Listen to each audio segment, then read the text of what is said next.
We discussed about belt. And What's happened after? Yeah, what we discussed, it looks so easy. Това, което си говорим, изглежда много лесно, но вярвайте ми. But I guarantee to you, it's not that easy like we discussed. Въобще не е толкова лесно, колкото си говорим. This is fighting sport. You can be prepared like never in your life. Това е боен спорт. Може да бъдеш подготвен, както никога не си бил подготвен.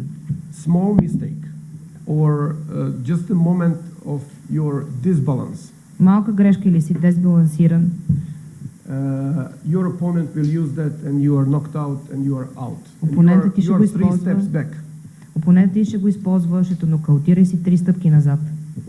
So, you know, we discussed from those two guys, yes, Кънчев has really nice chance to come to position to fight for the belt. Кънчев има изключително добрата стъпка да се бори за колан.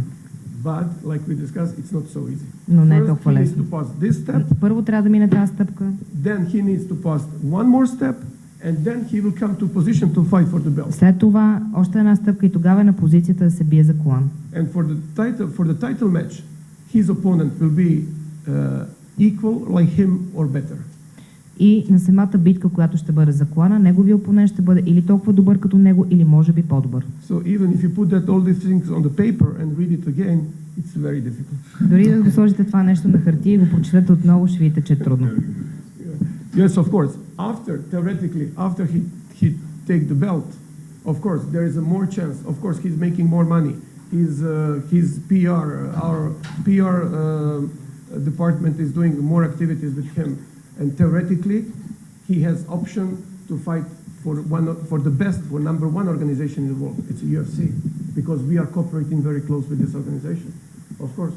I mean, but after to be champion of FFC, it's already big thing for him personally. Стъпките, които следват от тук нататък за него, ако вземе колана, освен че пиара му ще е висок, ще участва в изключително високи битки, е стъпка към UFC, което, както знаете, е голям шлем.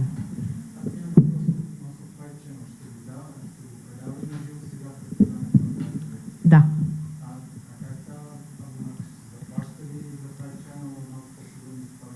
Разбира се, Fight канала е предоставен към момента, както казах, на двама кабелни оператори, които бяха изключително адекватни, за да разберат, че това е канал, който няма в момента в България и с него набира доста добри абонати. Различен вид са формите на условия, които предлагат и двата кабелни оператори. Като цяло нямам представа кой е този, който вас ви обслужва, но идеята е, че всеки един от вас, който харесва Fight канала, е добре да се обади и да попита защо го няма, така ние ще имаме възможност по-бързо да направим сделките, защото кабелните оператори не са толкова гъвкави в тази посока, както знаете. Те обичат безплатни неща, както се казва.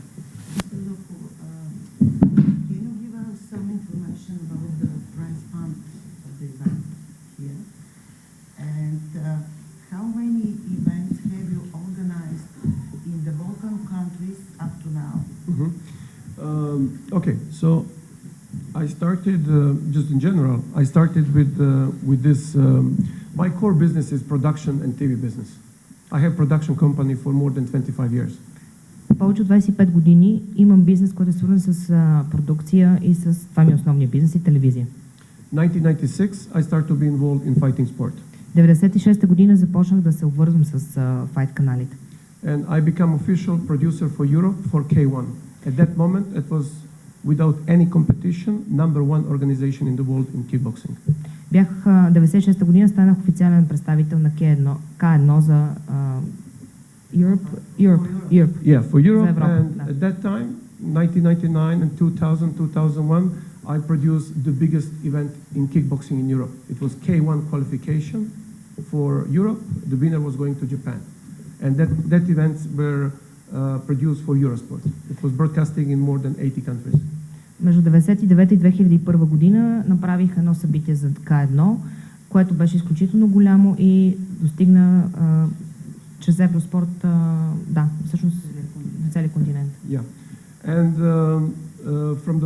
for a couple of years I was a little bit out of fighting sport. За няколко години бях извън бойните спортове след това. And then when I decided to create a fight channel, 2011, like around 2009, I started to think about fighting sport again.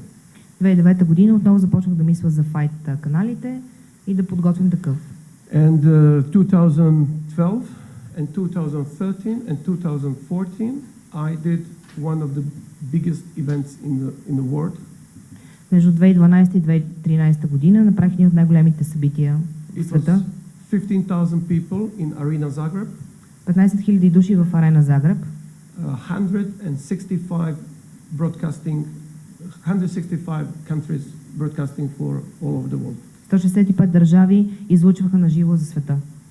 One of the event was K1 World Grand Prix Final. Един от тях беше K1 събитие. It was first time in the history of K1 sport that the final event was outside of Japan. И за първи път това беше събитие извън Япония. And last year I did Glory, one of the biggest glory show in the world ever. Миналата година направих едно от най-големите събития в света.